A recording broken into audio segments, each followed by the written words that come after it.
after graduation, there's lots to consider. Many people want to come back to Canada. I worked there for over a year and a half, and then came back to Canada. However, I have lots of friends who stayed. They're still there and they plan on staying there, and that's just what they want to do. But there's lots that I've come back to. So knowing where you want to practice, how you want to practice is a big one too. I think being able to shadow lots of chiros, even when you're in school or before you go to chiropractic school, is a good idea, because you'll have an idea of how you want, or do you want to maybe work with families or young kids? Do you want to work with athletes? Or, is there a specific niche that scoliosis patients, for example? There's lots of different avenues that you can go with it. And yeah, so there's lots to consider after you finish. So when you finish, you will be licensed to work in Australia after you apply to OPRA, which is their governing health authority. But you won't have to write any licensing exams or anything like that. Whereas I believe in Canada, we still have to go through all those licensing exams. So yeah, I've included this CCEB exam picture.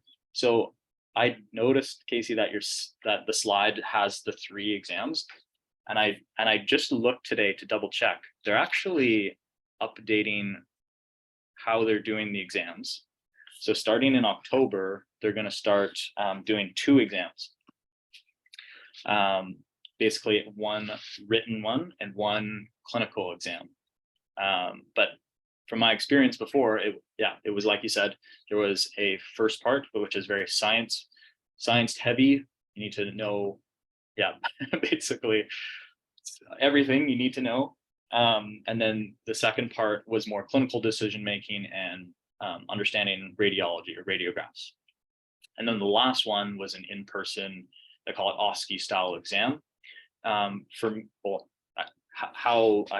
pretty sure they'll do it the same way, but starting after COVID, basically what they did was they booked out a floor of a hotel in Hamilton, and they had 12 different rooms, and each room had a piece of paper on the outside of the door, has some instructions on what you need to do. And it's like, figure out what the diagnosis is, perform these tests, and perform these adjustments, and show us what your competency is like.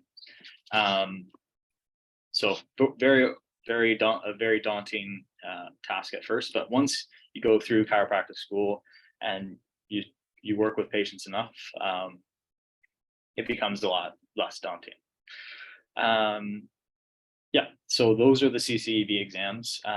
And I do have, so coming back from Australia, it was good to have some, because the Canadian students at CMCC, they almost get guided through, and they know exactly, almost like the questions that are on the exam. So for me, coming back from Australia, I got in contact from a friend who knows a tutor that tutors people specifically for these exams. So if you want that person's name, you can always reach out to me on maybe social media or my email, @Bryan_.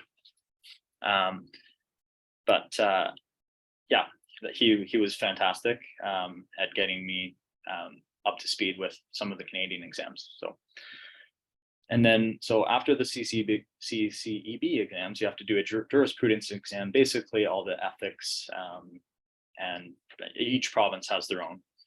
And you have to get some professional liability insurance as well. And then you can work.